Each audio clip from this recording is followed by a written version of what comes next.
سندھ کے شہر کراچی میں سالہ سال ادبی تقریبات کا انعقاد ہوتا رہتا ہے۔ ادبی تقریبات کے حوالے سے کراچی پوری دنیا میں مشہور ہے۔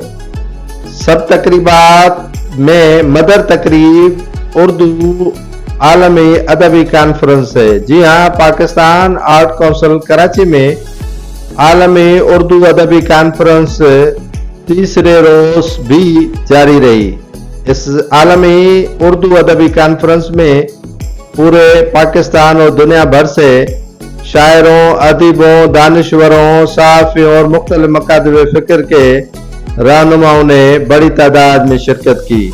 اردو عالمی ادبی کانفرنس میں مختلف اسکول کے طلباء و طالبات کو خصوصی طور پر مدعو کیا گیا تھا۔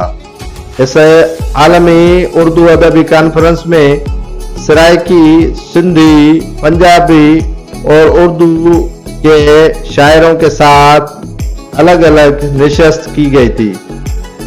عالمی اردو ادبی کانفرنس میں پورے پاکستان سمیت دنیا بھر کے ادیبوں نے بڑی تعداد میں شرکت کی۔ وہاں پر آرٹ کونسل میں مختلف اسٹال لگائے گئے تھے جس میں اردو، سندھی، انگلش اور مختلف زبانوں میں کتاب آویزاں کیے گئے تھے۔ ادبی کانفرنس کل بھی جاری رہے گی۔